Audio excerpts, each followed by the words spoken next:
record on this computer. All right, now we're recording. So everybody, now everything's official, documented digitally in some way, shape, or form. So I'm going to go ahead and screen share. Kev, you should be able to talk over this also at the same time. And desktop one is what I would like to share. All right, Kev, do you see the Trimix diver now? Yes, I do. Okay, beautiful. So what we have here is the general flow chart. Most organizations look pretty similar. And we're going to go through kind of how to get here from the recreational standpoint of things. What you have is, we start with open circuit. There's also closed circuit rebreather. I'm going to stop screen share and put it up top so it doesn't look like I'm ignoring you guys. Take this. 1 second. Bring this up here.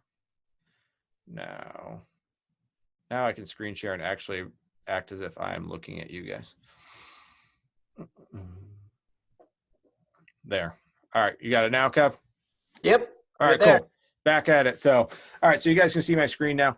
This is the flow chart. Like I said, it's going to be similar with many different agencies. There are some agency equivalencies. It's not super easy to kind of look at between different ones.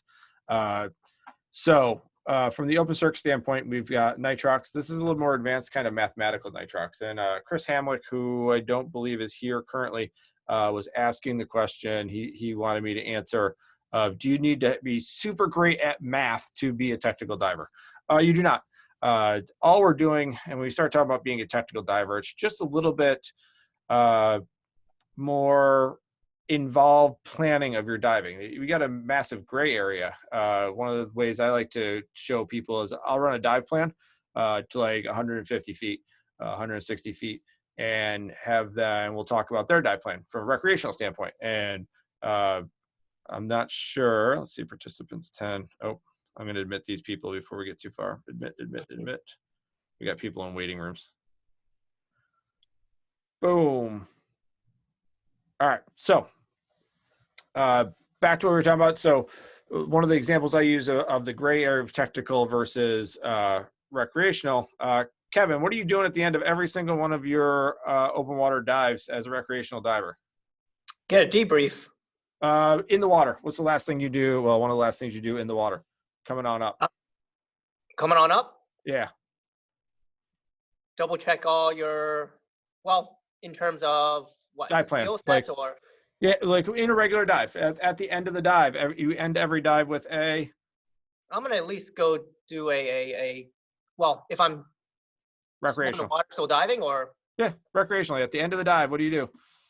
Safety stop. Yes, safety stop. Exactly. That's what I was getting at. So every single dive we finish with a safety stop, right? So one of the things that I talk about with the gray area between technical and recreational is I say, listen, I can run this dive plan right here to 160 feet and I've got no obligatory stop. You have, because of what we've put in place recreationally, you have a obligatory stop. You have a stop that we are definitely saying you need to do between 3 and 5 minutes. But if I run a technical dive plan, the scary technical dive plan, I have less of a required stop than you do, which is kind of weird. So it's a big gray area between these, but the technical diving math is not, you don't have to be amazing at math. There's some math stuff that you need to know, but nobody is, I heard a comment of, I'm not smart enough to technical dive. No, that's not really the case. You need to have a good skill set of decision-making skills, but you don't need necessarily mathematical skills. That can be developed. That's an easy developmental thing that we can do. That's not complicated at all. Still have people jumping in last minute here. So let me make sure everybody's all caught up here. Bring this up here, bring this up here. Bring this over here like this. Okay, cool. I think I got everybody now. So Nitrox, this Nitrox just has more math involved. It is not an absurd amount of math, but it is more math than normal. So we're going to be progressing in this talk about going from open water, recreational to what is going to be required of you moving forward through these different skill sets. The primary first little thing we need to talk about is nitrox. You have to have some sort of a nitrox skill set where you're going to be using mixed gases. That is at the bare minimum. And that should be, at this point in time, almost commonplace, especially now with all the e-learning type of classes that people are trying to get done via Zoom for and different platforms to get nitrox done at this time. You can get nitrox pretty much almost complete in some places, some ways complete without ever stepping into a dive shop right now, completely physically distant from somebody else. Yep. Next thing we have to talk about is redundancies. We need redundancies. We need redundant plans. We need redundant equipment. We need redundant tanks. There's a lot of different stuff that we need to do. So there are two routes here. If you're following, you guys can see my mouse bouncing back and forth, right, Kev? Yep. Okay. Everybody else is muted, so Kevin, you have to answer me when I ask a question like that. So perfect. Yeah, good. So TDI side mount. Side mount is one capability, and it's not an end-all be-all tool, but it's one of the tools. And then the intro to tech, it's weird when you start looking at these. No one really has a doubles class. Maybe there's like a doubles primer that some people have, but there's not necessarily a 100% doubles situation that teaches you how to use doubles, which is kind of weird that there's no doubles class. So intro to tech is used as a doubles class. Now, let me tell you guys a little bit of the history of some of the doubles situation, or intro to tech situation rather. So intro to tech has been traditionally used as, well, in two different ways. And even individuals use it two different ways. So somebody comes to me and says, hey, I don't really know, like this might be some of you in here, is I don't know if I want to go into tech or not. I'd kind of, I don't want to invest the money in it. Let me see. And I go, hey, let me take you out for kind of discover. Let's do a class. Let's do an intro to tech class. And in that intro to tech class, let's just kind of play with some things and see what you like and go through and make sure we hit the minimum requirements. But let's see if we can move you on and see if it's something you want to do. Well, that's more of a discover tech than anything else, but it still falls into the intro to tech kind of, let's see what's going on. And there's other intro to tech where you come to me and hysterically and you go, hey, I'm ready to take your Decoe class, but I think I should probably take intro to tech first. And I look at you and go, oh, that intro to tech class is gonna be fun because I'm gonna beat you up pretty good because I know where you're going afterwards. Well, we shouldn't have those two different mentalities, but with flexible standards that can be done. So what's not on this right here is a class that, Kevin, are we done processing for you on that? You can teach foundations? I got to double check. Well, I think I'll be close. I'm pretty sure I'm close. We might need to co-teach that still. But so I wrote a, that's not it. That's it. I wrote a class, Technical Foundations.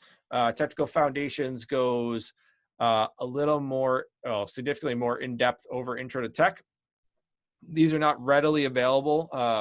I can send you these if you are interested to, because we have standards and procedures are posted all over the place with TDI. But I can go through, and this is the required equipment, and see what you're getting yourself into, which we're going to be talking about next really quick. But this is a course I wrote that goes through a bunch of different skill sets that makes it so that when I teach you Decoe, if that's where you're going to go, or if you just want it for a skill set, that's fine. But when the point is, when you come to Decoe class, most of the stuff we need to do is done. Therefore, we can perfect some of the skill sets we need to perfect and actually do some significant Decoe classes, Decoe dives during the class afterwards, or well, during the class, after getting the initial ones out of the way. So what our goal is with the foundations class is to really prep you so that when we get into Decoe, we can really pick at your kind of skill sets and see where we need to go from there. Sorry if I'm like looking to the right, but there's a bunch of people that are jumping in currently, and I want to make sure everybody gets in and not sitting in the waiting room. So let's look back again really quick before we go over setups. But so we've got the Nitrox, which we've done prior, and then, or we can add on to that, but then TDI sidemount and intro to tech or foundations, which basically get you ready for doing your doubles. One of the big things, and Chris Hamlick had sent me, he had emailed me a couple of different things, but Chris had emailed me and said, does my trim and everything have to be perfect? No, getting into tech, it does not. That's something we can work on. But if you come with no trim and no buoyancy and no experience in your kit in any way, shape, or form, this advanced Nitrox, Decoe, Helitrox, and Trimix is significantly harder. And you're going to end up paying way more money with instructor fees and frustration and travel. Because I've had people come to me on a Friday and we couldn't even get through Friday night. We were supposed to be Decoe certified by Sunday, but we couldn't get through Friday's class. So we fun dove the rest of the weekend, but we are way off track. Cav, you were there. Yeah. Yep, and I agree. And that's one of the big things is we're looking to set our students up for having a great time and, as much success as we can. Yep. So that's our game plan on that. Absolutely. So I'll mute Kev so that he can answer his phone. So let's get into gear requirements in general. So we talked about redundancy. You can do side mount or doubles. I'll unmute. You're unmuted now, Kev. Okay. So side mount is where I tend to get the majority of my students, and that's why it's first here. It's just a personal, I have a reputation, I guess, for teaching side mount, and I get a lot of people that travel for it. So I put that first just out of the fact that that's the way I was writing it. So dual cylinders, volume appropriate for planned dive, normally use about 100 cubic footers. You can use largers, but sometimes with side mount, it becomes a little complicated to do so.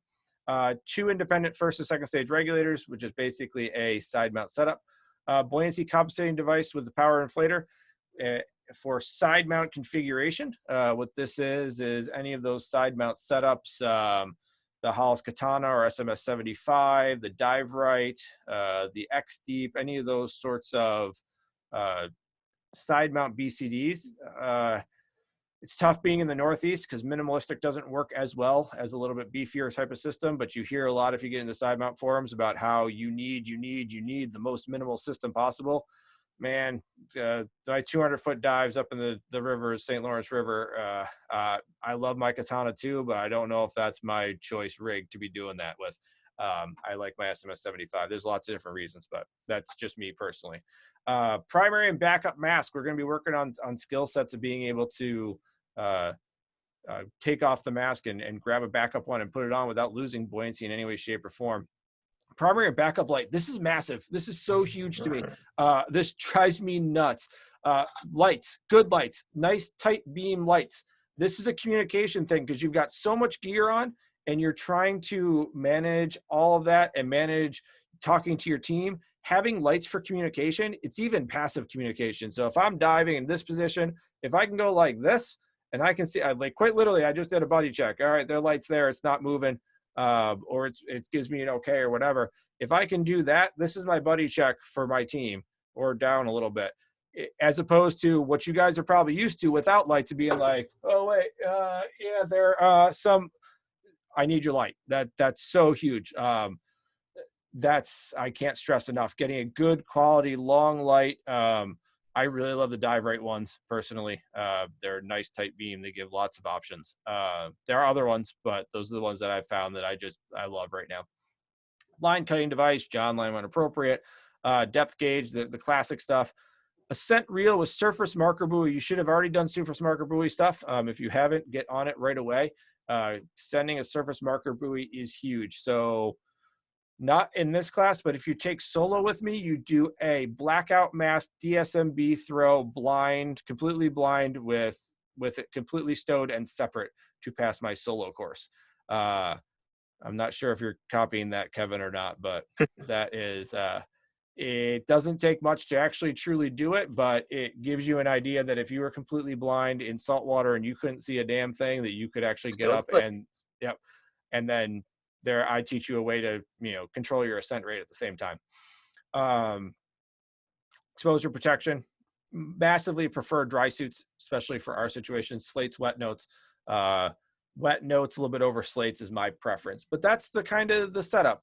Duplicates of this, and this is for the foundations course, and we'll get into the other ones a little bit later on.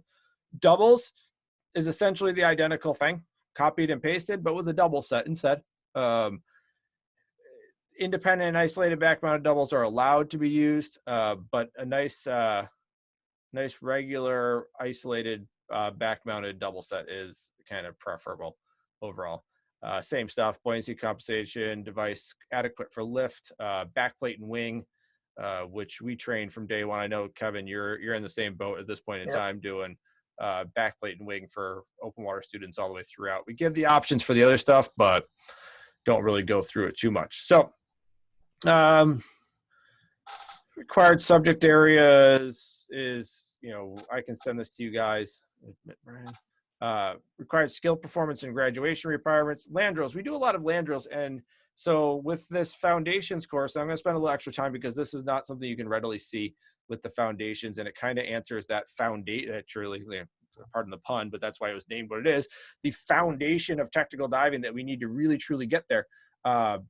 And we do a couple different things. Is required skill, performances, and graduation requirements. Students are required to successfully complete the following: open water skill, open water land drills, selection and preparation of equipment. You should be pretty good at this, but we're going to help you out there. Conduct team-oriented skills. Team. I'll give you a little bit of a tip, but Kev, what's your team name? Which one? You got two. Give us both your team names. Sandstorm and Team Flopsy. Team Sandstorm and Team Flopsy. Why were you Team Sandstorm, Kevin? Well, shooting SMBs, crashing, loss of buoyancy control up or down, or loss of line control for one of our participants. Yep. And then what was Team Flopsy? Flopsy was due to having fins that weren't up to the task of being able to perform a solid and relatively routine back kick. Kevin basically showed up with paddle fins that were functioning like split fins. We'll just put it that way to class. So we got him in some new fins and we took care of that. But so what I'm getting at with that one is it started out as a joke, but you get with my classes, you actually get a team name after the first day or two based off of something you kind of need to work on. Everybody kind of enjoys it and goes from there. I think we got in the feed, we have Team Nose Pockets here. There's a couple other people up in here. So everybody gets kind of a different team name to kind of remind them and joke around. And we all sit around and have a beer during it and joke around about kind of the mistakes we made and how we can get better. And for the most part, besides Team Nose Pocket, that thing sticks with you for a while and you remember to do it every single time. S-Drill, this is modified. We've been modifying it already, but with the modified with this COVID thing already, the S-Drill, we're actually not going to breathe off the regulators. So S-Drill out of air and bubble check. So you actually go through and make sure your long hose can be deployed. And then team, buddy, and equipment checks, gas matching, route, basically talk about your plan. And then tables, which is basically just depth, duration, it's in waypoints and schedule. In-water drills, we do a weight check, demonstrate adequate buoyancy control, hovering. This is a catamount to the entire thing. You have to have your buoyancy set. Demonstrate adequate buoyancy control. This is propulsion techniques, frog kick, modified flutter kick, and backwards kick. This one is the big one that gets people on the first one. We can practice it. I would practice as much as you can. If you're an instructor, when you are teaching, you should be back kicking while your students are working on math skills and all that sort of stuff. When you're facing them and they're neutrally buoyant, you could be back kicking the entire time. Practice, because one of my I'll throw it out there at this point in time, but my hand signal for back kick for some of my students is monkey fucking a football, because that's what they look like, and go ahead and do it. That's what I use for my hand signal for some of my students that can handle that. But demonstrate the ability to perform the backwards kick is necessary to be able to move on. We work on all this throughout the whole portion. Backwards kick takes a while, but frog kick, modified frog kick, and flutter kick, it's all anti-silting propulsion techniques, and that can be practiced from day one. You guys can do that now if you're not a technical diver yet. But the kicking is where we get a lot of questions on that also, is what do I have to do for kicking? How hard is it? We work with you. Any instructor is going to work with you, but that's one of the big things there. Maintaining trim and buoyancy is the biggest thing. So this course is very, very stringent on how much you can actually have a variance in depth. And we want to make sure that you aren't going to be blowing deco stops later on, basically, is what ends up happening. But So we give you a couple things: regulator exchange, regulator recovery, partial mass flood and clear, mass removal replacement, all those sorts of regulator exchange, not so much because that's covered with some of the other things. I think I edited that after this, but it's just giving you some problems to take care of and make sure you're not losing your buoyancy. Valve drill. Valve drill when it comes to side mount is this. Yeah, very easy, not a problem, no worries. Valve drill, or you guys can't even see me when I do anything, can you?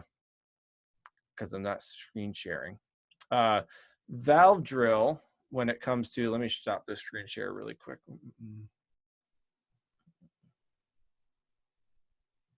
Oh, is it down here? I don't know where I shop. Oh. There, my pause is, so you guys can see me now, yes, Kevin? Yep. All right, so when we do valve drills on side mount, it's just two knobs that are right here, nice and easy. When you're doing a valve drill on a double set, it's a little more complicated. You got to reach back and get them. You got to get one post, you got to get the other post, and you got to be able to get the middle post. What happens with a lot of people is they go like this, and you can't get there. If you have that elbow out, you're not gonna be able to get there. If you bring that elbow in, I can get all the way back and grab the shelf behind me. If I come out, I can't get the shelf there. I can kind of get it, but it's really a strain. And when you put a dry suit on, it's virtually impossible. We video all of this so that you can see the playback when we're going through it. I just got off the phone with Scott. I don't think he's on here, but Scott was one of those guys, and he'll admit it. We had him in the last class, and he's like, "Oh, I don't need. My elbow's fine. My elbow's fine." We watched the video. He's like, "I probably should bring my elbow in." Like, yeah, you probably should, dude. So he brings the elbow in. You can get all the way back and nice it up there. So you can kind of scooch your double set if you need to, but you know, getting back there is a little bit easier when you actually bring that elbow nice and in. Same thing on the left-hand side, elbow nice and in, and you can get to that inflator. You have to do that within 15 seconds. You have to do your shutdown. So that is practice. If you don't have a double set yet and you're planning on going double route, get a double route, get a primer in it, start working on it, work with an instructor or whomever, and start working on getting used to that double set. That's one of the biggest questions we get is how do I do a valve shutdown and do it efficiently? Elbows in, make sure your dry suit's inflated, you're weighted properly, make sure you've got an inflated dry suit, bring your elbow in. The biggest tips I can give you on that. I tend to dive side mount more than anything else, so I'd have to see how good I am at even a valve shutdown at this point in time. But you know, side mount, I'm just do this. I'm good. Dsmb throw. Let's go back to.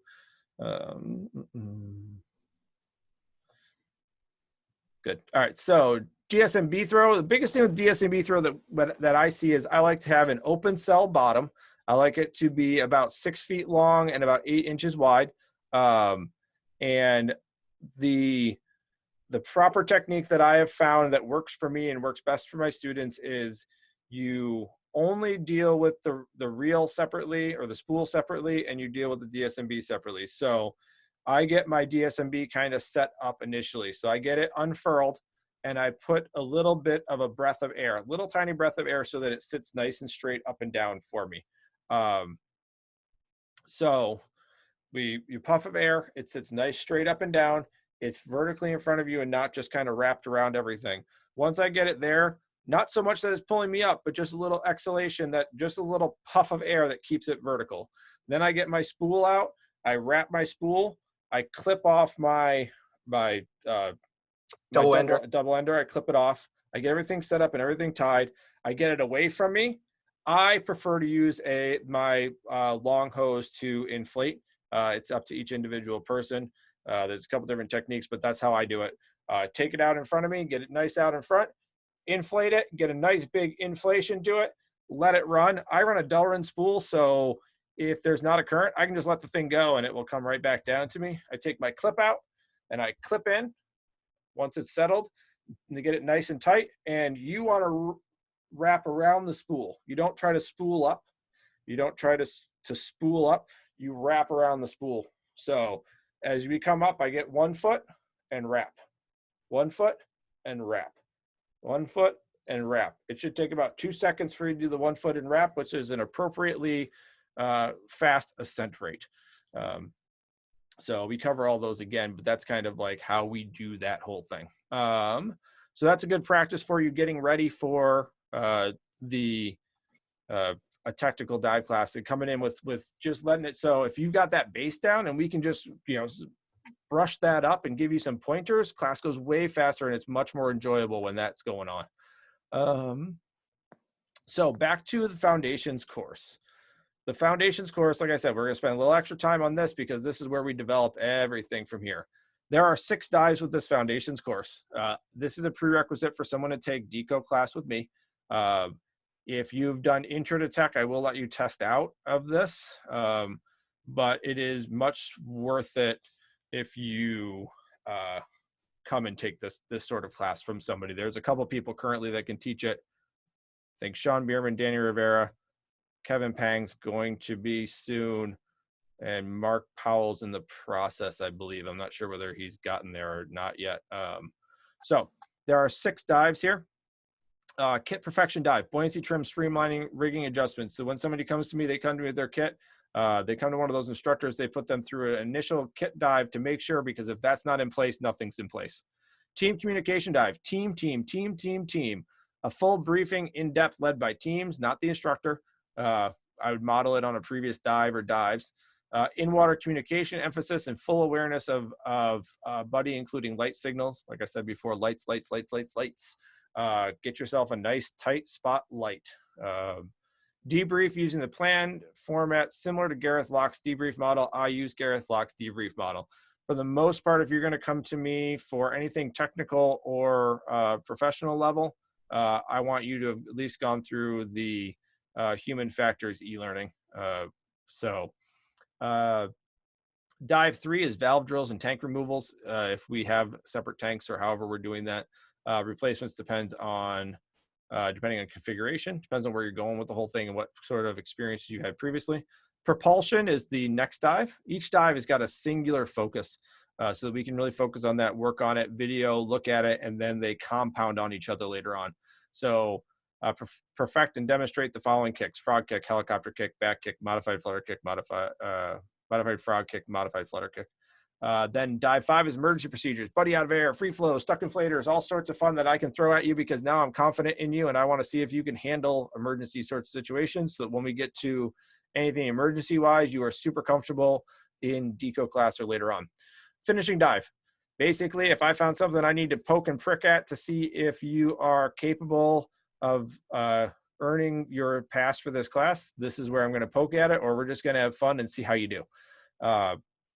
That is that class. I'm sorry that one took so long. The other ones will go a little bit faster, and I know it was a little monotonous, but all of these are the skill sets that are the foundation to make up where we're going as technical divers. And if we don't have that, the rest of the education is going to be trying to make up for it or work from there, which kind of complicates things. So where am I? One thing I do want to add is that with tech, we don't make an assumption that you can master the skill. You have to show us that you have mastered that skill. That's a big difference from recreational to technical.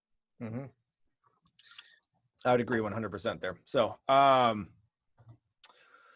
the training materials that I require suggest to have modified slightly from here. They just haven't been officially processed yet. So intro to tech is kind of a requirement because we need something there and this is not adopted completely into like this is a distinctive specialty that I wrote. So intro to tech is a good base work for us to work with. But the optional material, this is for instructors more than anything else, but human diver e-learning, I didn't really require that, but I do personally. Debrief model, I require.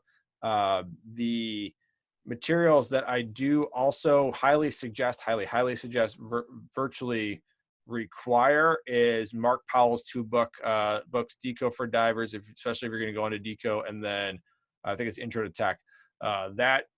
That is like the best books that I've found for this. So those are excellent books. If you're looking for reading, grab those Mark Powell books. I know one's in digital. Decoe for Divers is in digital. Intro to Tech is not in digital yet. He said he's working on it. but those two are massive books. Those are so great. There is a list of videos and stuff that I put you through during a course also that you have to watch and we debrief and talk about, but I'm not gonna put that list up here. We do have them for the most part on our YouTube channel. So let's get rid of this one. Does anybody have questions on the technical foundation development before I kind of grab that? You can unmute yourself and ask a question, or we can just continue on from there. Seems good. Okay. Was there a question? Was that just Kevin making noise to confuse me? That was Kevin making noise to confuse me. Thank you, Kevin. All right. So intro to tech. I'm not going to go through this as in-depthly, but you can see very similar stuff here. Training materials are very similar. Equipment is just about the same, but I think somebody can do this in regular back-mounted single tank configuration. So we don't allow that in foundations. In-water drills, weight check. There are, I never teach this class, so primary cylinders. Let's see here. Required subject areas, required skill performances. Selection and preparation of equipment, conduct team-oriented skills. We added to that gas matching, demonstrate familiarity with basic hand signals. We changed that to light signals and hand signals. Adequate pre-dive planning. We, really kind of more specified exactly what you needed to. Added on stuff throughout this. You can download, if you go to any of these, if I click Intro to Tech on tdisdi.com, I click Intro to Tech. Gives me kind of a briefing, and as I scroll through down at the bottom, course standards and procedures, you can download all the course standards and procedures for every single course that is there and see exactly what is required of you. So we're not going to spend too much time on these because they're there written for you, taken care of. So that's pretty much it, the standards and procedures for Intro to Tech on that, which is significantly more involved. There's only 3 dives with Intro to Tech, where there are 6 dives with foundations. Intro to Tech is kind of more of do I want to be a tech diver? You get a certification and once you've completed the skills, but foundations is a significantly more complicated course.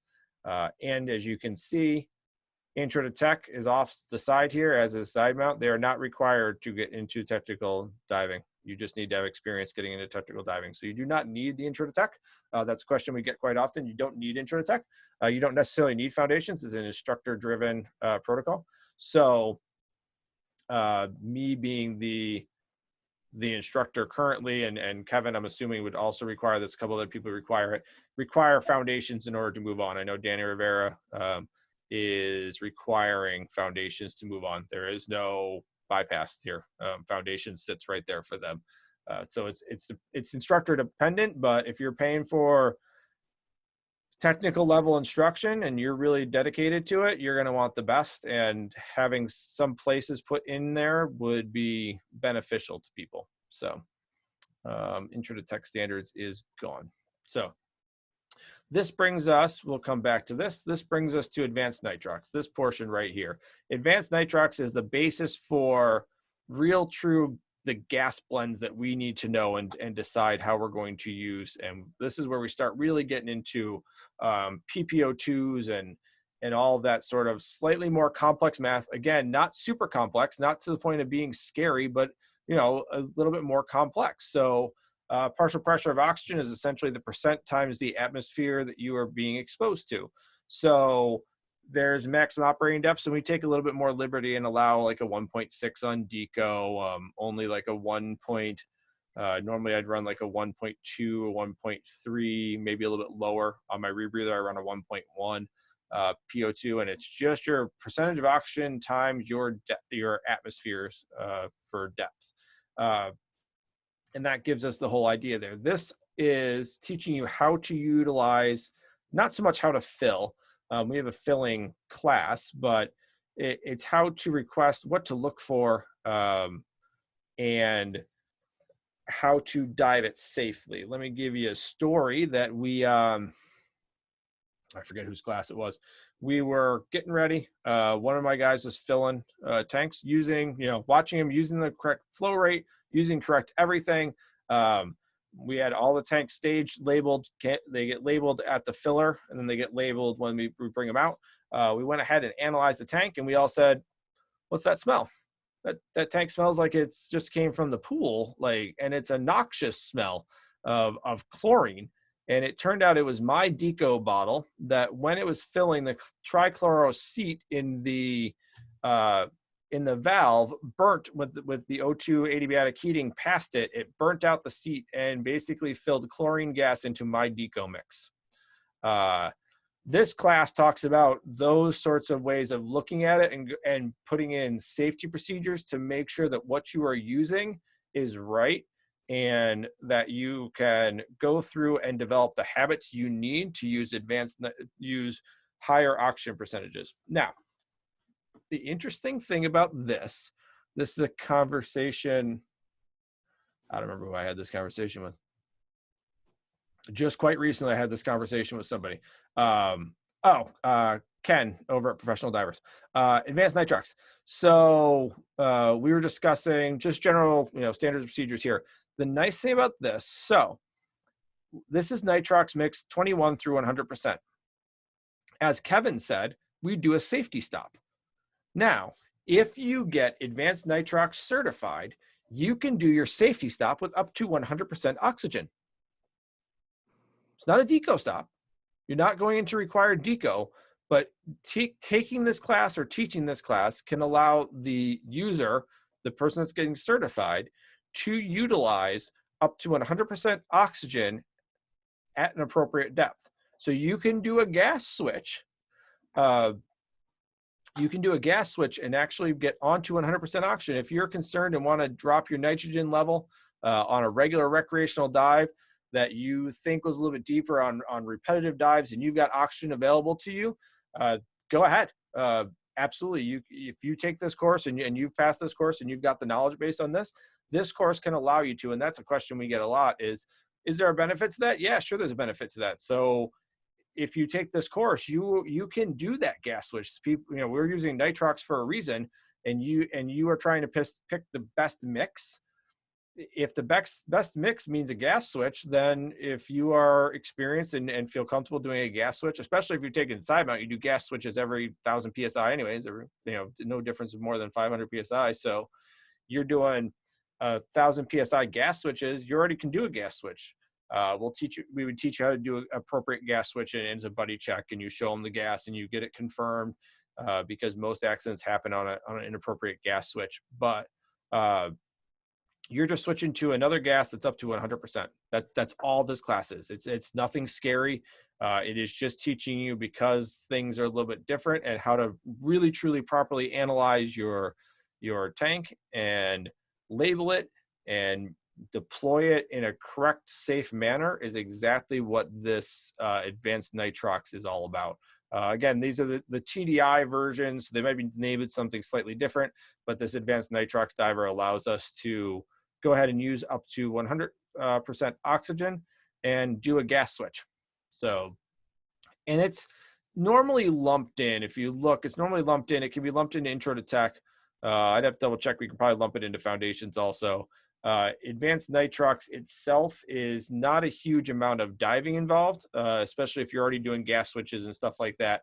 With all of these, it's just additional academic work, and it is necessary to be able to do these next ones, so we combine it. And it just kind of is it is itself a class, but it is required in order to be able to move into some of the other areas.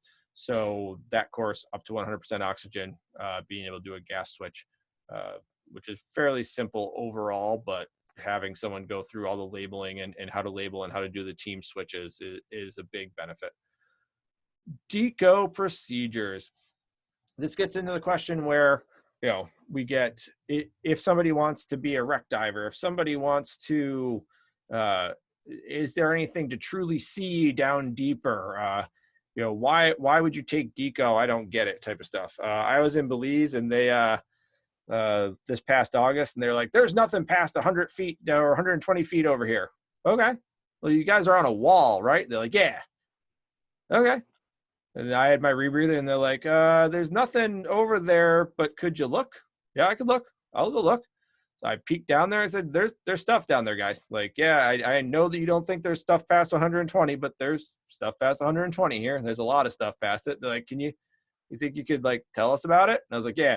So I went and took some pictures for them a little bit deeper, nothing crazy deco, planned it with them, took care of it and brought it back. And they kept saying there's nothing past 120 feet until I showed them pictures, and they were all jazzed up, excited about the fact there's stuff past it. Tell you this, about 170 feet in Bon Air is where stuff starts to become just sand.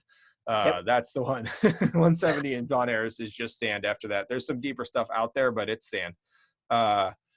There is stuff, but you need to have a reason. You shouldn't just be going to 160, 170, 180 feet just to say you went to 170, 180. Well, in this class, it's only 150 feet max depth. But so 150 max here, because we'll talk about that in a minute, the helium stuff. But you doing the deco is sometimes a more conservative plan than people going right to the edge of recreational limits and trying to pass themselves off as recreational. I hear that fairly often.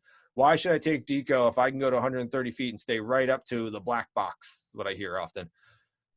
Well, because you could stay 5 minutes past or 3 minutes past the black box and actually do something safe and more appropriate and lower your probability of getting DCS by doing the big scary technical. There are a lot of courses after this. Basically, the idea with deco diving is, and it's all experience-based, but we are going to up to 150 feet. We are doing planned decompression. It can be any amount of planned decompression. I will put you through 10 or 15 minutes at probably either 20 or 10 feet deep, depending on whatever the shallowest I can get you safely is. So that you can feel the misery of spending 15 minutes at 10 feet and trying to hold your safety stop before you go ahead and start planning them. We get some people that they've done 3 minutes and suddenly they decided they did 3 minutes or 5 minutes of deco, but suddenly they can do 30 minutes of deco. Like, all right, it's a monotonous situation and some people can't handle that. So we talk a lot about trying to step up and doing incremental increases and practicing at the beginning of the season and working yourself towards the middle of the season where you're actually doing real dives, real advanced deco dives. Required equipment. Let's go through that and see how that emulates the foundations. Primary cylinders, volume appropriate for planned dive. Okay. Independent isolated back mounted doubles are allowed. Okay. Decompression mix cylinder. This is add-on from foundations. Cylinder volume appropriate for planned dive and student gas consumption with submersible pressure gauge. Basically, 40 cubic foot fits great. 40 cubic footers are a great little tank to have around for ponies and for all sorts of fun. Get a 40. I don't care if it's a right-hand, left-hand valve situation. Get a 40 cubic foot tank. If you don't have one, it is a great pony bottle. You can clip it off anytime you want to. You could pass it off to somebody that's out of air. You can use it for all sorts of fun, different things and use it for your deco gas. You can use it for bailout if you ever get to rebreather. A 40 cubic foot tank is amazing to have in your back pocket in your dive locker. And having it labeled. Depth gauge and automatic bottom timer. Yep, same thing. Each cylinder shall be equipped with first and second stage regulator. Yep, same as before. Submersible pressure gauge. Yep, same as before. Buoyancy compensators. Same as before. Line cutting. Same as before. So what you get when you start out is with the foundations is the kit you're developing and working on from there. A scent reel, lift bag, O2 analyzer can be supplied by the instructor. I highly, highly, highly suggest if you're going to a place and getting your gases from a dive shop that has Trimix capable, that you get a Trimix analyzer to make sure you don't accidentally get anything that is different than what you planned. It's not a massive deal, but it is a big enough deal that having a Trimix analyzer, if you're going to get one and possibly move on or not, having a Trimix and knowing all the gases that could be in your mix is massive. The new DiveSoft one is not all that expensive for Trimix analyzers. Kev, you got one, right? Yep, the Solo. Yeah, the Solo. There are other ones, but it is not super expensive. It is a fairly inexpensive and very nice Trimix analyzer if you have the capability. But at minimum, I would suggest most, if not all divers have a Nitrox analyzer and analyze every single tank. I don't care if you think it's air, analyze the tank. Our shop policy is a tank does not leave this shop unless it is analyzed. Air, anything, I don't care. There are too many ways to make a mistake. Cross-fill, original mix was not the mix that they thought, blah, blah, blah, blah, blah. I don't care. Analyze your tank, label it, and go from there. Exposure suit adequate. Dry suit again is my highly suggested. Underwater slate, I would say wet notes more appropriate than that, but they both fall into that category. Required subject areas, you guys can read that. We're not going to read through all those. Land drills, basically the same stuff we did previously. There's nothing really crazy there. The big difference that we're going to get into Decoe, and this is why I wrote the course the way I did, is a lot of these skills here will come a lot faster to you when you've done the foundations course. So we can focus on the new skills as opposed to having all these new skills, all 21, and then subsets of new skills along with all the new equipment and everything. Foundations gets rid of a good amount of this. We still have to do it again, but it makes it remove and replace mass, deploy backup mass. That's done. So that should just be second nature. You should have practiced it already. It gives you a set of these. By doing foundations, it gives you a set of these skills that you can therefore, or at least practicing them, you can practice them in between the two classes. So we get some sets, we give you some feedback, you develop some good habits, and then you move on from there. That pretty much, you're going to do some deco dives in this course, and stage deco, emergency deco, things like that. But the idea with this behind this course is get some deco dives in and actually get some experience with some decompression diving. I highly suggest finding a deco planning software that works for you. We use vPlanner or multi-deco, preferably for myself. I do enjoy that one. It is a paid one, but I like that software. There's a lot of other softwares you can look at, but those ones I really like. It's got a Blender app on it too, and a bunch of other stuff. I will set you up if you take a class with me in teams. Those teams then, well, we even allow for a larger grouping. One of my big things is I'm not going to tell you what gas mix and what your dive plan is going to be. You're going to tell me. And the reason being is that I want you to give me a reason and embrace the reasoning you're doing things. And I will play devil's advocate. You could tell me the exact way that I want to hear you say it, but I will give you a counterpoint to see if I can get you to really truly defend your position or not. So if you can defend your position, if new material comes out and new studies come out, then you can change your philosophy. A lot of that goes with gradient factors, which we're not going to get into really now. A gradient factor is how you're deciding kind of what your decompression obligation is. You give me a reason why, what gases you're going to mix and use and why, and what your gradient factor and why, and then have a group discussion, come up with a consensus, and that empowers you to make your decisions later on, which is a huge deal to me, because if you are just going based off of what your instructor tells you, then you aren't thinking, and you need to be thinking to do this kind of diving. You should be thinking anyways, but you definitely need to be thinking to be able to do this kind of diving. It is inappropriate. I'm going to give you crap. It's not like you're in trouble or anything, but if I say, why are you doing that? And you say it's because my instructor told me so, I will say, find a better answer and walk away, and have you come back and, think about it. Just think about it is what I'm getting at is, so think about why you do what you do. And once you start thinking about it, everything starts to change. Think about why you've got equipment where you have it. Give me a reason why. Think about why you do whatever skill you do and whatever manner you do it. What order do you do it in and why? You should have reasons for everything. If you've got a reason for everything, then we're pretty good. I might give you a counterpoint that makes you go, oh, crap. Like, I should probably change that. Or you might give me a counterpoint that I go, it's a valid reason. I haven't seen it that way before. So both of those are huge to me. Let's get rid of Decoe now. So now we're up to Decoe procedures here. What we started seeing, and as we've discussed these things, and it was probably in the 90s is when everybody hated Nitrox. So just after the 90s, probably early 2000s, we started seeing people going, hey, how about throwing some helium into the mix? What happens if we throw some helium in? And when we start throwing helium in, what ends up happening is the narcosis starts to go away. And when we do that, it allows us to think clearer, deeper. I will not do a dive past 100 feet without helium, period. So I'll let that settle into your brains for a second. Past 100 feet, I will not dive without helium. My target is about 95 feet for my helium mix, is 95 to 100 feet for my partial pressure of helium target. or partial pressure of nitrogen target by adding in helium. So I dilute the nitrogen, to simplify that, I dilute the nitrogen with helium in order to have the same exposure I would have on a nitrox mix at 100 feet. So targeting basically like a 34% nitrox mix or 35% nitrox, 33% nitrox mix or so. The same nitrogen exposure by diluting with helium.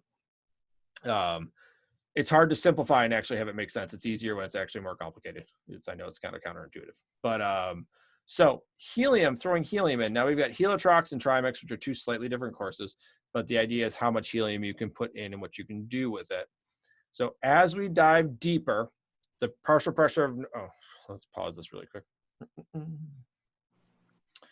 So as we dive deeper, the partial pressure of nitrogen comes up, and that affects our thinking. We can add helium in there, which will increase possibly our decompression obligation a little bit, but it gives us a clearer head. As we descend, our partial pressure of oxygen goes up, and we have an oxygen toxicity issue that we can't go beyond like a 1.4-ish, and like we talked about before, like maybe a 1.1 on a rebreather because of the amount of oxygen exposure that you get overall, because it's targeting that PO2 as opposed to FiO2. But so we add helium in and we pick our oxygen based off of the best possible mix we could have. And we try to target that oxygen to be a 1.4 and the helium to be equivalent to basically a nitrogen PO2 at what you would be exposed to at 100 feet. And that combination gives us what we would dive for Trimix or Helitrox, depending on how you're doing it. So nitrogen mixed with, or nitrox mixed with helium is Helitrox. Trimix is basically the same, but allows you to actually get your oxygen below 21%. So that's one of the big differences. Is Helitrox is 21% or higher oxygen content. Trimix can be between 18 and 45, and if you go advanced Trimix, it can be hypoxic. 18% still sustains life on the surface. If you go advanced Trimix, it actually can go beyond that, so that if you breathe it on the surface, you would have issues, to put it kindly. So the Helitrox and Nitrox, let's bring this back here, resume share. So Helitrox, up to 35% helium and 21% oxygen. So plus or minus 1%. And we will look at Trimix. Trimix lets us go a little bit deeper to 200 feet. Cannot go below 18% oxygen, but we can have any helium mix we want to. Helium does get expensive. Helium can get very expensive, and it'll make you start thinking about a rebreather much faster than you would have originally. Especially, we were supposed to be in truck, basically a fill in truck for a double set was like $600 or something. That ridiculous because of the cost of helium.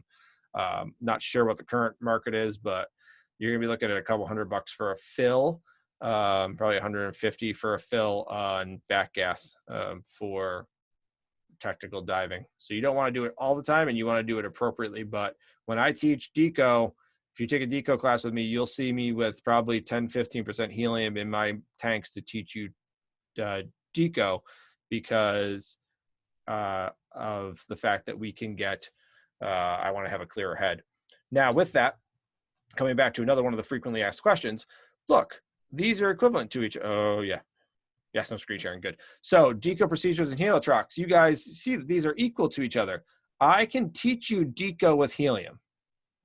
You don't have to just take straight Decoe Procedures. I can teach you Decoe with helium, or you can take Decoe and then take Helitrox. It doesn't make a difference on how you want to do that.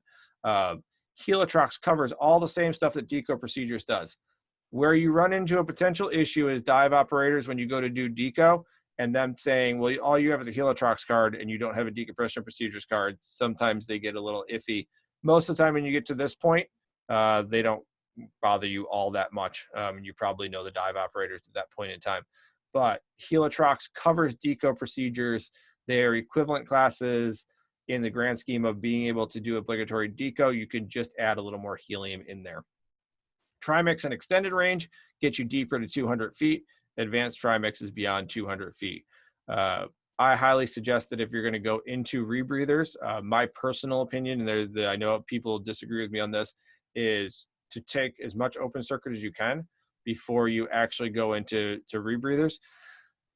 And you should have, so if you want to go into Decoe rebreather, you should have Decoe open circuit. If you want to go into Trimix rebreather, you should have Trimix. My reasoning behind that, and I know people will disagree with this, but my thought process is when it all goes pear-shaped on a rebreather, you're an open circuit diver. And if you don't have that base as an open circuit diver, the rebreather is not going to click for you. And the muscle memory you develop with these classes is going to really help you if you ever go pear-shaped on a rebreather. That's just my personal opinion. Some people are like, well, you learn it when you're in the rebreather class. I would rather have someone on open circuit with some experience and going into rebreather from there. So I've answered all the questions that were sent to me previously. And that was part of the whole situation of, I'm going to pause here. That was part of the whole situation of, that's why it took so long to get through some of the things. I wanted to make sure I answered everybody's questions, but you feel free to either, where's the chat? You can either throw up questions in the chat, or you can, unless I might have messed some questions already. You can throw up questions in the chat, or you can just unmute yourself and go ahead and ask the questions from there. I'm going to stop share so I can see the chat really quick. Nobody's in the chat. Good.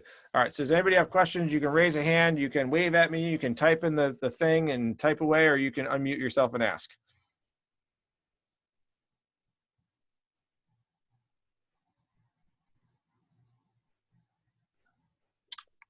How long typically for your the foundations class, like in terms of how many days do you typically go through? So with the foundations course, the first time we did it, we tried to squeeze it into, Kev, you were there for the first one. Was it 4 days? 3 days? Yeah, 3 so days. we arrived Thursday, and then we did Friday. Well, we arrived Thursday. Yep. And then did it Friday, Saturday, Sunday. Yep. So that was first run. That's not the answer anymore. So this is essentially a brand new course. We've ran it once, maybe twice. So the way I grabbed initially is I grabbed somebody that had experience as a tactical diver. I had someone that was aspiring but never had experience in doubles, aspiring and never had experience in side mount, and somebody that had kind of a different background straight from open circuit.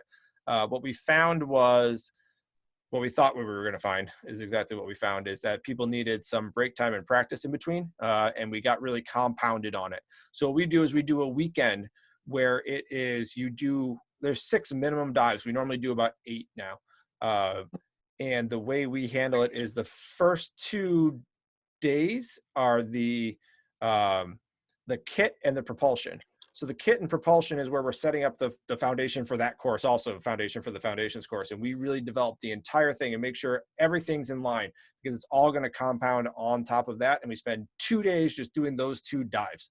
Then we say, take a week, take whatever you need to do to get some dives in. And then we schedule another weekend of the next set of dives, which are more complex, where all those skills need to be honed in so that we can compound and build off of that.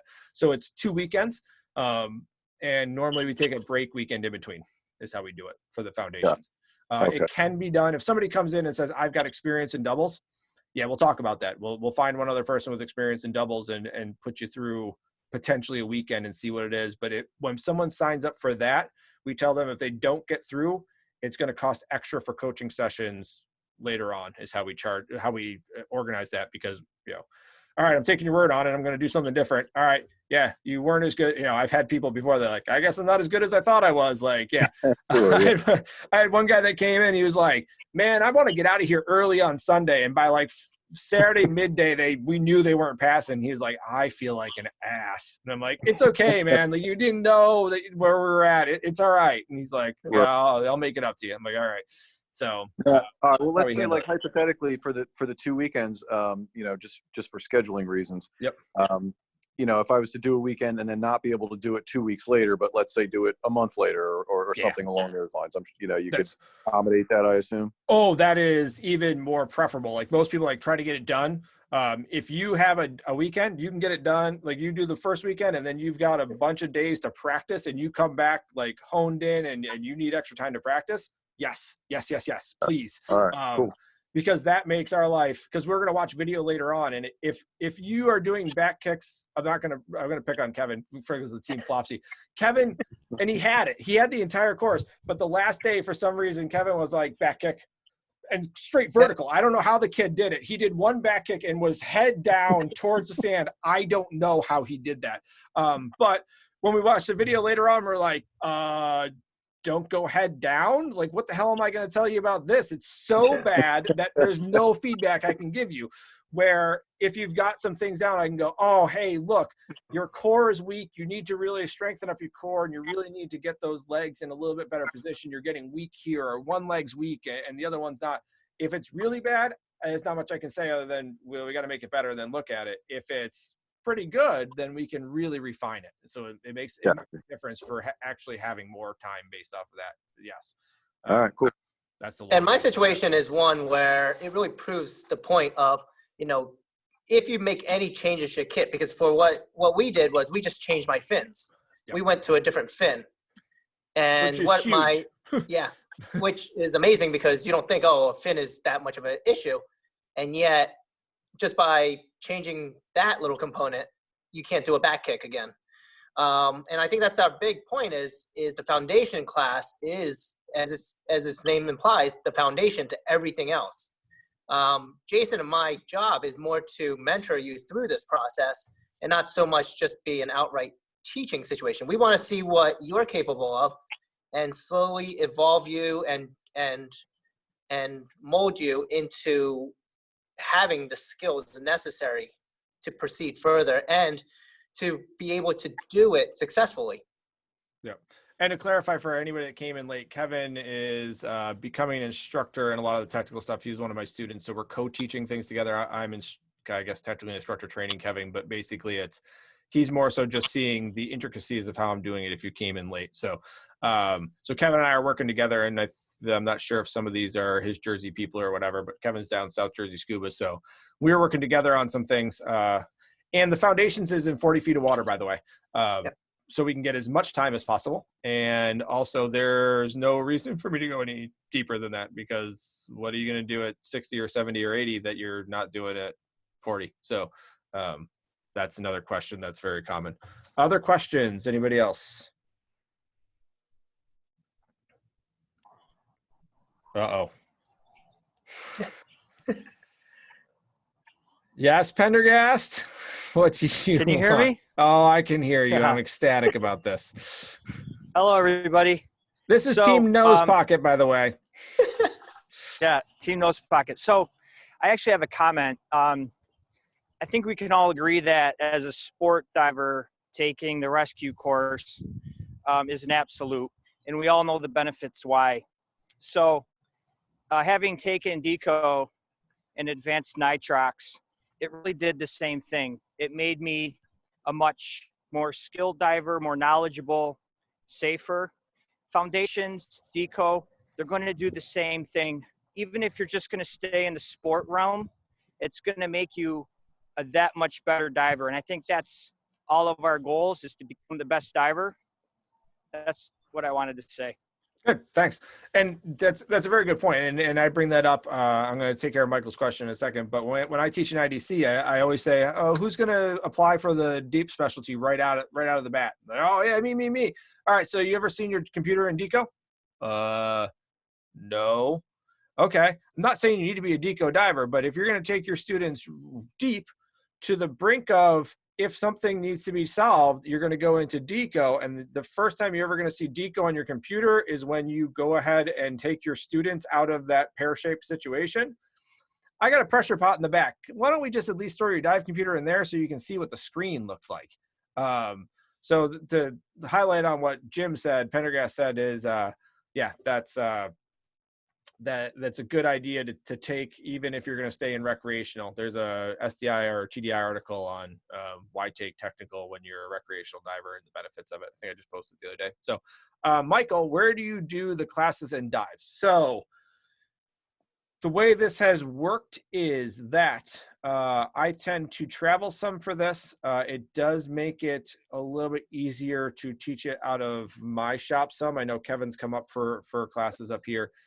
We have a very nice situation where we have a fill station where we can get everything we need. We have the Finger Lakes so that we can go and do nice shallow dives. And we actually use one of the I hate saying it. It's the Owasco Yacht Club. It's not that fancy. Don't get excited. It's like a shack on the Finger Lakes. But it's got showers and it's got bathrooms in it, and it's got a fireplace and it's got barbecue grills, and we can cook food and hang out. And then we go back. We normally go back to Sean Bierman's house and watch videos and cook some dinner and hang out. Or we come back to the shop and watch the videos and refill our tanks. It depends on the situation. But we tend to use Owasco or Skinny Alice Lake for those initial dives. And if you're doing Decoe dives, it gives us about a 90-minute drive up to the St. Lawrence River. So we can do some perfection dives of like Decoe or some initial technical dives, some shakedown stuff. I can get you to 300 feet in the Finger Lakes. It is dark, cold, and there's nothing there to see. Or we can go up to the St. Lawrence River, which is 90-minute drive.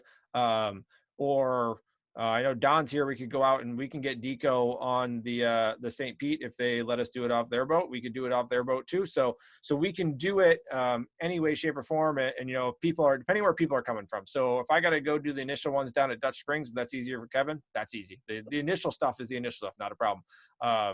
If Don had people and we could meet at Seneca, we could meet at Seneca. That's easy. You know, that's part of the way to him. All I need is about 40 feet of water and fairly clear to do the initial stuff, and a way to watch video and pretty much drink a beer and have some food. That is standard practice for debriefing. And good beer, none of this crap beer either.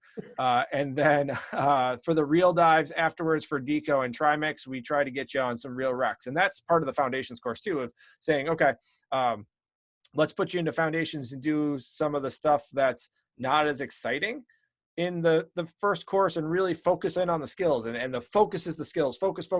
You're just focused on the skills. We quite literally, Kev, what do we do? 4 hours by a piece of dock? Yeah. And Yep. You were not bored, were you? No.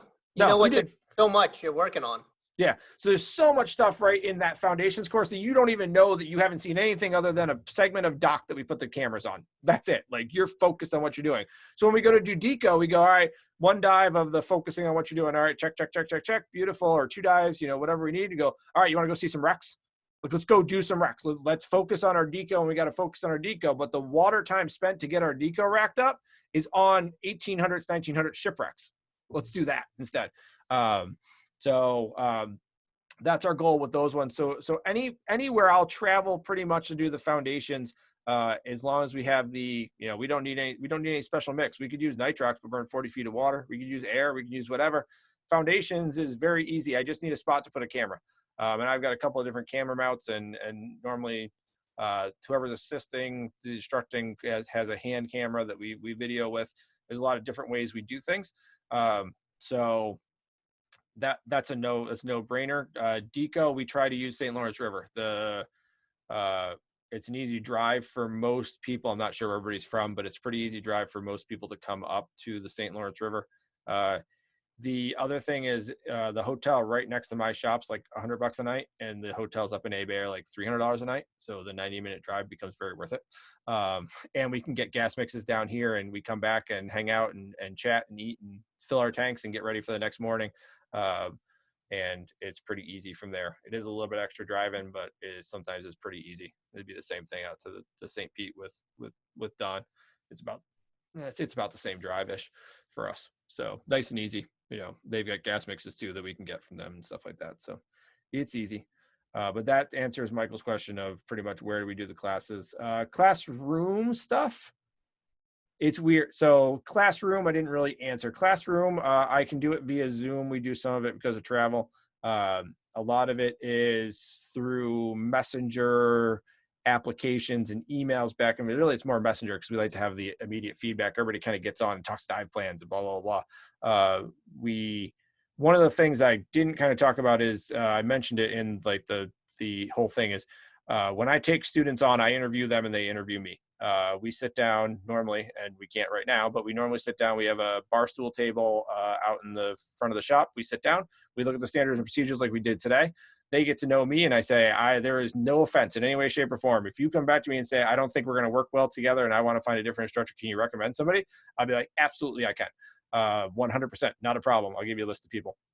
Not every student and teacher matches together. So if my style doesn't match somebody's, I would rather have them not in my class than try to force an issue. So that is a entire interview process of where we do the classes. So that's the beginning portion. That's basically what this is all about. You guys get to know me. I don't get to know you so much as there are some people's names in boxes, and then I've got some videos of people. But other than that, you're getting to know me and decide whether, if you decide you wanted to take a class with me, that you get to know me first and you're picking me. There's nothing wrong with that. You should be picking your instructor. I go through and pick my instructor. I'm working on going into intro to cave and cave stuff, and I am vetting instructors left and right, asking people questions on how they feel about them. Also asking my wife's permission, which I haven't fully gotten yet, but I'm working on it. It's almost there. When she's really mad at me, she tells me I can go cave diving. I'm not quite sure what that means. So the classroom stuff is a mix of a bunch of different things. I really like an informal classroom. When we teach open water, one of our things is students go, wait, did we do any classroom? Yeah, we did. But we didn't sit down. Yeah. So what'd you do on the pool deck for an hour every single night? Oh, we talked about scuba stuff. Yeah, you did. That was your classroom. Sorry to surprise you that you didn't have to sit in a boring classroom, but that's my classroom version. So we'll sit down and eat dinner and debrief, right? Kev, where'd we go? We went to Sean's for yours, right? Yeah, we went to Sean's. Yeah. Jack and Pendergast who were with us, we went to the Auburn Brew Pub, the Prison City Brewing. We sat down and had dinner a bunch of times and drank a couple beers and discussed and went through, nothing crazy, but, after a big day of diving and you've been sitting there and you are plenty hydrated, having a sandwich and a beer is not a bad thing, man. So we sit down and we debrief and we write everything out and talk about the next dive plan we're doing. And it might be a couple days from now, but it gives us a way to debrief and chat together. And that's what this is all about. But so the classes are a little bit informal. We get through stuff. The formality is a little bit more in like a messenger type of situation, so people can get to it when they get to it. Sometimes I wake up to 55 messages of dive plans and people's opinions of them and stuff like that. So that is a very long answer to your question, Mike. I apologize, but that is kind of how I do things. So other questions?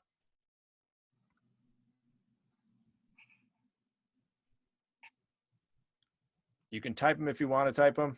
This is, by the way, this is being recorded. So I will, if you send me your email address, I will send you, if you send me a message with your email address or whatnot, I can send you a copy of this. A couple other people requested it. So that couldn't be here tonight. So I will send it to them.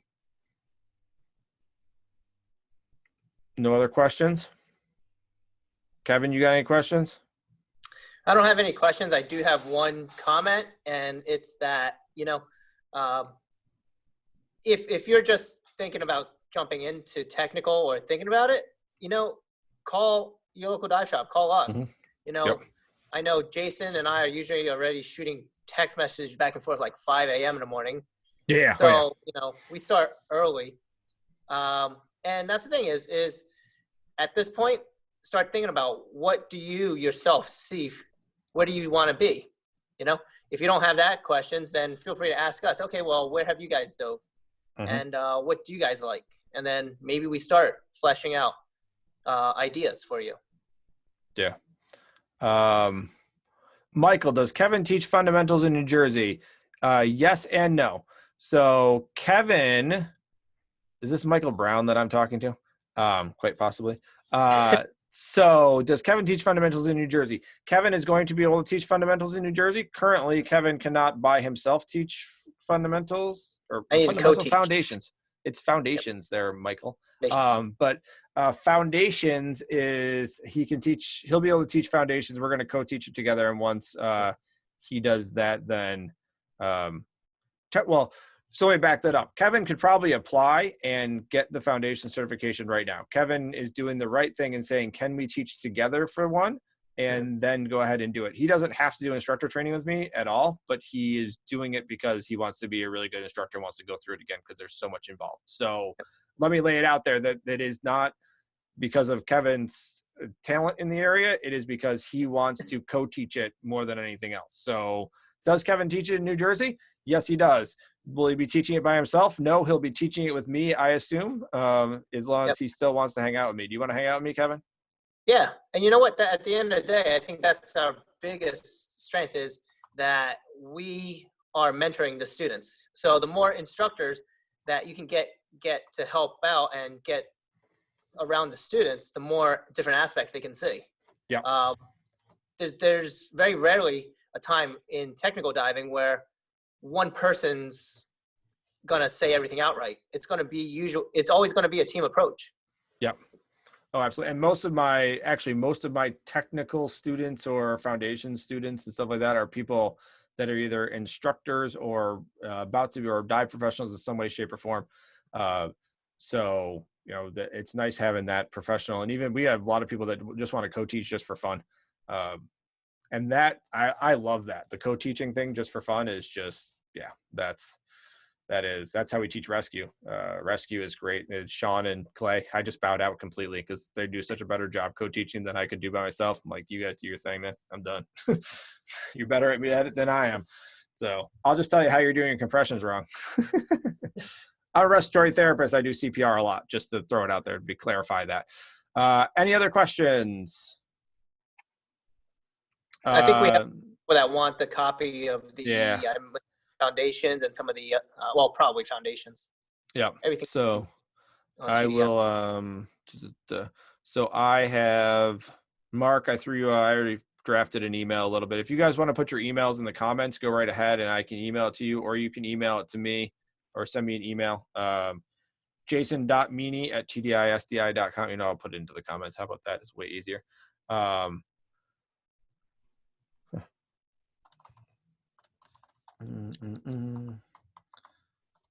Come on, Kev. What kind of co-host are you? You let it go silent when I'm typing? Come on. Yeah. Man. You got to Right fill now, that space, man. I'm just looking at who's making comments. There you go. I made a comment with my email address that looks to be, I typed it correctly. So yeah, I'm getting everybody's email addresses here. So if you want a copy of this, and you know what, I'll send you a copy of this in the standard procedures for foundations. I will send you the updated foundations one. I'll with my edits that I just made that I haven't sent to headquarters to be finalized yet. But I will send you a copy of that. Please don't disseminate it too much because it changes periodically and I don't want it to be out of date with people who have it. I kind of keep a tight grouping on it. So there we go.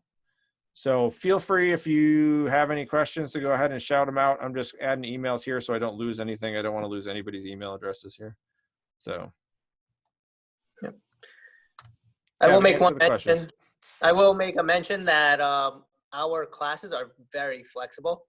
So if you have stuff that needs to be done, like, I don't know, getting married or some crazy things like that, you know, we can work around your timeline. And we actually prefer that if you're doing foundations that, you know, come up, get a feel as to the skills that you need, and start thinking about, do I need to change my kit? Do I need to change my fins? Anything on my setup, or move this to here, move that to there, and then go home and practice it. And that's the biggie, is to definitely practice it. Because when you're with us, it's valuable time. But when you're on your own, you know, you can take all the time in the world you want, and just really build the muscle memory for it. So with that being said, foundations wise, with the amount of skill, I'm not saying it necessarily can't be done, but the amount of skills that you need and the amount of time you're spending in the water, one, highly suggest a dry suit and appropriately fitting everything and appropriately fitting kit. And then two, I know people will argue and tell me that they can do these in split fins. Is it technically possible? I've heard it is. I have yet to have actually seen that. But that's up to you. I can't guarantee you won't be buying new fins and then we're going to be starting all over again. I can probably actually guarantee you will be buying new fins and starting all over again. Nice, fairly firm paddle fin, please, with side rails so that you can actually move water. That's a huge suggestion. Side rails is what moves the water with back kick and helicopter kick. If they don't have side rails, if they're floppy side rails, if you come with busted ass Viper fins, I like Viper fins, but if they're 95 years old and you've put them through the dryer, they're not going to work, Kevin. Yep. So, and fins change your trim and change everything. And when we change that, it's like putting something at the end of a board, and it just changes your trim so much that it just changes everything. So,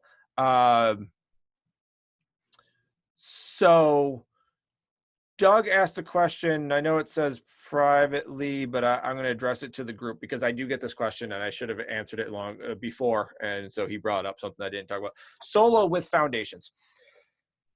So standards wise, yes, for the most part, we could combine solo with foundations. Me personally, my solo course is very hard. I'm giving you a certification card that says that I feel perfectly fine with you going off and doing stuff on your own.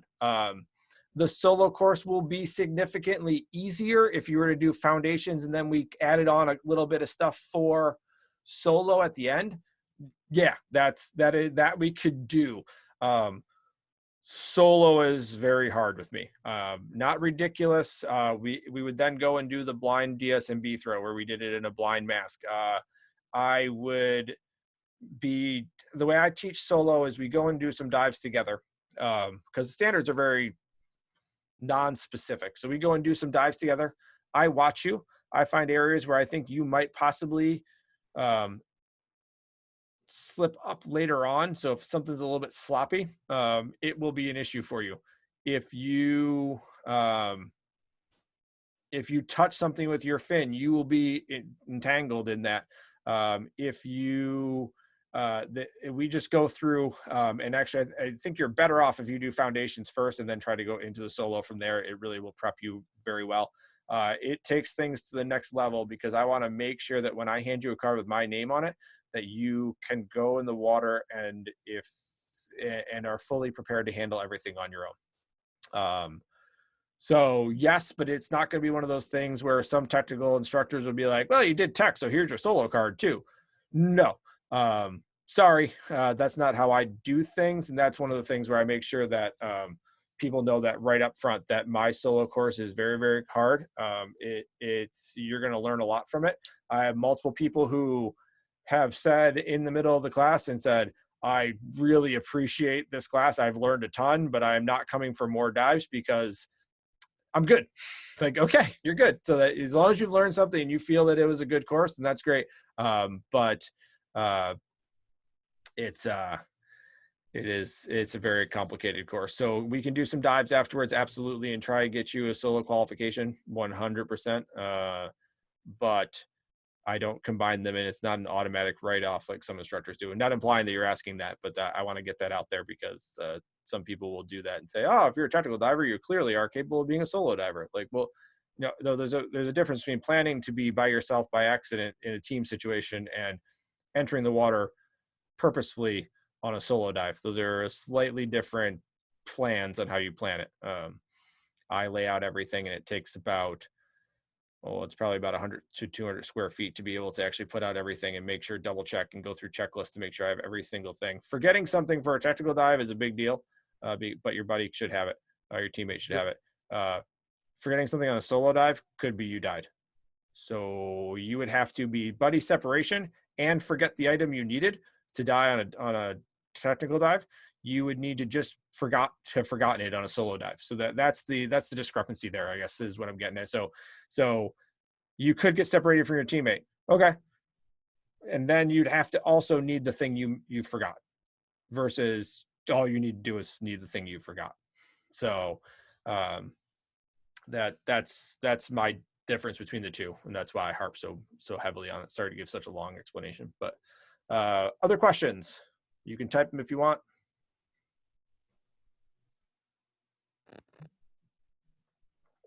Okay. So with that being said, when's your next classes? This is kind of the start of where I start scheduling classes. My next ones are going to start up with Zoom sessions and doing academic stuff, so we can start them essentially any period of time. People can start the e-learning, start the reading ASAP. We would start the chats together, and then we don't know anything on opening up. Unless I've missed something, right now, recreation, if we've met our metrics, can open up May 15th.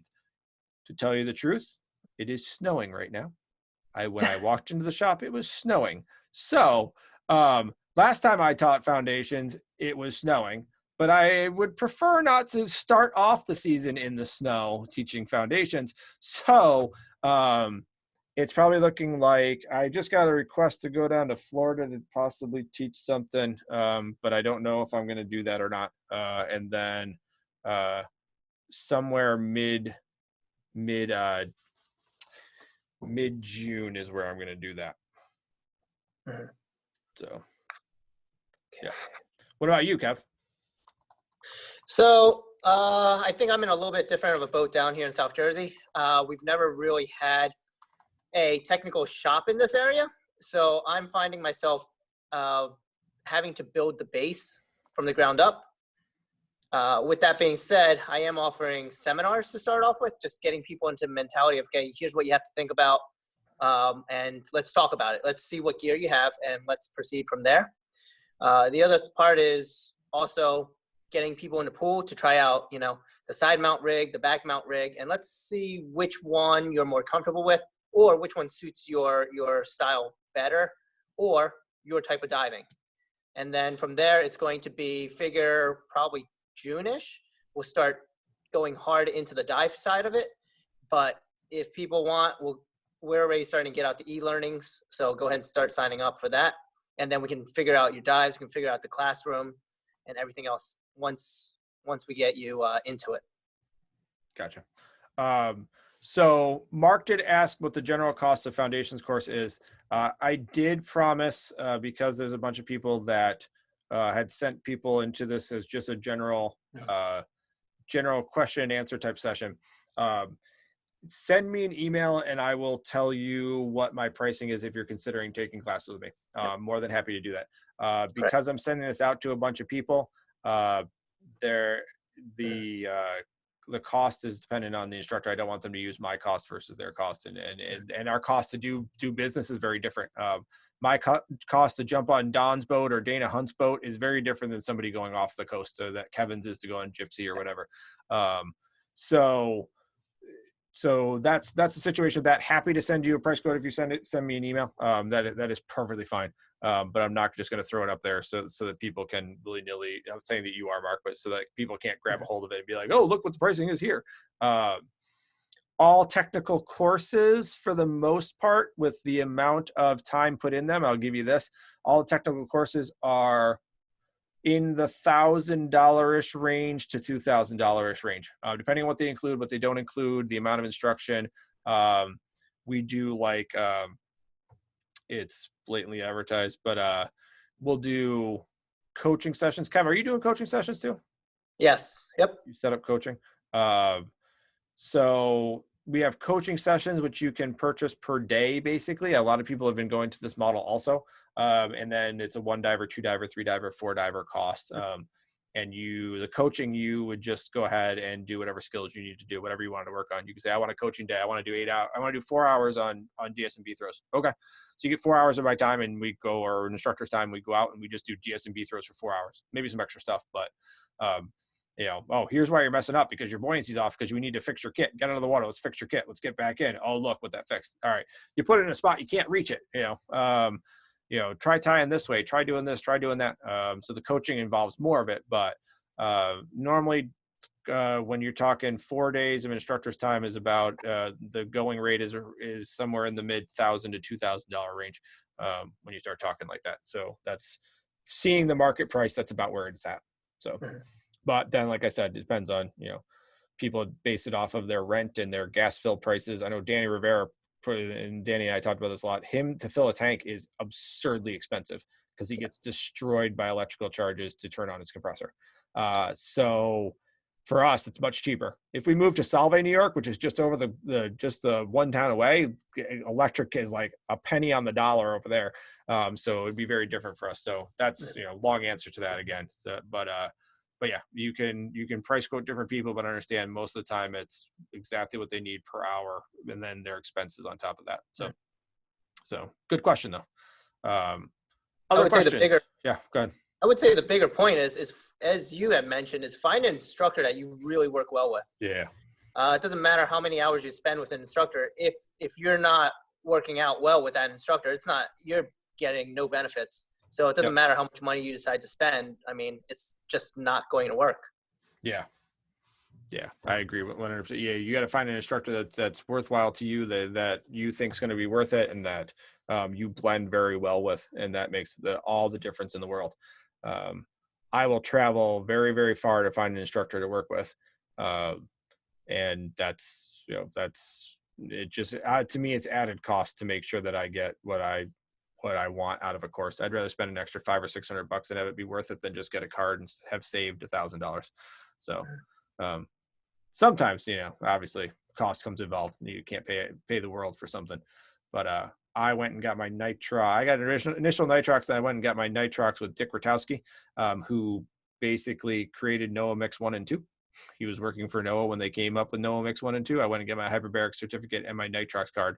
It is hanging with my Nitrox instructor certificate, to tell you the truth, because I was so proud to get that thing. So I went to him I made sure I got my Nitrox card from him, but and it's not that complicated of a course by any means, but to have that was something special to me, for him. So I like traveling around and finding different instructors. And it makes you a better instructor if you ever become a professional. If you're not a professional already, it makes you so much better instructor to shadow other instructors. It's just, it astonishes me when people refuse to do that, but that's that. So other questions, comments, concerns? Kevin, have anything to add or anything like that? I would say if people are already thinking about it, it doesn't hurt to go ahead and start jumping into it. Yep. Start jumping into talking to your local dive shop. And I guess the big thing is figure out whether or not they have the capabilities to do what you want to do, and then keep going from there. Yeah. At the very least, if you decide to travel, I'm not sure where all you guys are from, but if you are deciding to travel to South Jersey Scuba, or if you're deciding to travel to me at Deep Stop Scuba, what I ask is that you buy any of the equipment you can from your local dive shop. Not from me, not from him.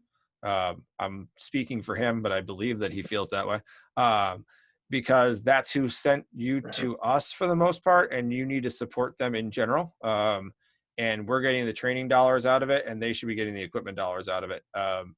And if they've got a question about an equipment that they don't have or they don't know, have them contact us, and we would be more than happy to tell them what might be comparable, what they handle, or talk about ways to make sure that we can work down the middle with things and go from there. So talk to your local dive shop about all the equipment that you need.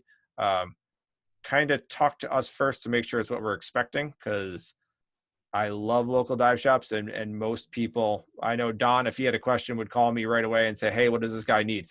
Kevin, the same way. But other dive shops would be like, what you need is these $900 split fins for that tech class. And you're like, dude, what? No, that's not what they need. They're the softest split fins on the market. You can't even do a helicopter kick.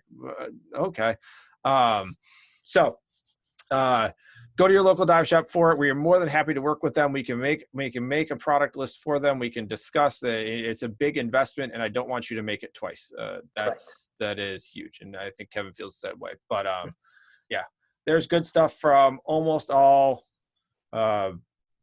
vendors, and you don't have to spend the world to get good equipment. Don and I were talking about that earlier. Like, you don't have to spend $3,000 on a regulator for it to work deep. You don't. If you show up with a non-swivel turret one, we probably have an issue. If you show up with a piston one, we're probably going to have an issue going, especially if there are some issues we have, except for auction regs. Auction regs, please, please, please get the piston. Do not spend $700 on an auction reg and have it not be a piston, because then we got to clean it and it's a pain in the ass. So I digress into all of my little pet peeves. I'm going to stop there before I say too much on a recorded line. Thank you very much. Doug said that was very good. Thanks, Jason. Very nice. And the referral to local shops. Beautiful. Thank you all, guys, for showing up. If you have questions, my email's in there, but jason.meany@tdisdi.com, or you can find me at jmeany@deepstopscuba.com. Thanks, Don and Kevin. Thanks, Mark, Bill, Keith, Clay, Nab, man, Jackson there twice. All you guys, thank you very much. Greg, thank you for stopping by. Mark, thank you. Nick, I think I got pretty much everybody, and people were in and out from what I can see. So I thank you all for your time. I have recorded this. I've got pretty much everybody's email. You can send me an email if you want another version. Check out, we're doing a drama diving. And SDI TDI did an amazing one today, at least from my perspective, because I was involved in it. I think it was amazing. Buoyancy. Neutral buoyancy. So check out SDI TDIs, and we've been working a lot with Great Dive Podcast on some of their, if you don't listen to Great Dive Podcast, check that out. That's some great information too. Those are the biggest ones. A Dirty Dozen does a really good job, but it's more informative kind of interviews. But SDI TDI on the video stuff they're doing recently has been great, and Great Dive Podcast. Right now it's a goofy ones, but the previous ones were pretty good, and just Great Dive Podcast in general is excellent material if you're looking for extra information. Read Mark Powell's books, The Decoe for Divers and Intro to Tech. Gareth Locke stuff, if you are going into instruction, if you are just going into advanced stuff, Gareth Locke's stuff 100% will change you as a diver. Do it. If you want to take the micro class, let me know. I can get you a link for that. If you want the book, we've got the book. You can get the book however you want to get the book, but we've got hard copy.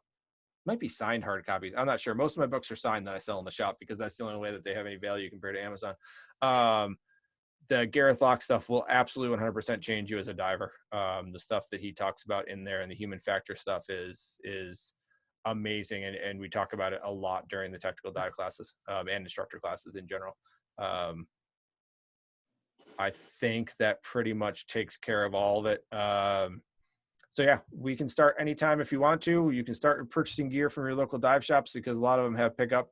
And again, if you need help selecting some items, and even if you just want to buy a 40 cubic foot pony bottle and talk about rigging and how you want it rigged, we can talk to you about how you want it rigged. So you can buy a 40 cubic foot and a rigging kit. You don't have to spend a lot of money on a rigging kit, but you can buy a couple of stainless steel clips. Get rid of retractors, by the way. Do not show up with a retractor. Please do not show up with a retractor in any way, shape, or form. Stainless steel clips. Stainless steel clips. Stainless steel. Not the brass. Brass gets all gooey. I'm not a big brass fan. It's gooey. Brass should be ripped off of ships. I mean, no. Brass should be left on ships for all to observe. There we go. Right, Cap? Well, yeah, wasn't that another seminar we had? Yeah. I don't know what you Jersey boys do. You might steal some things. I'm not quite sure what you're up to down there. Yeah, there, Mark's the degrees. So, all right. I really appreciate it, guys. Thank you very much for taking your time. Like I said, we'll travel to you, but support your local dive shops, please, please, please, please, please. I'm happy to work with any of them. So, all right. Take care. Good night. Thank you very much. Bye, guys. Enjoy. Thanks.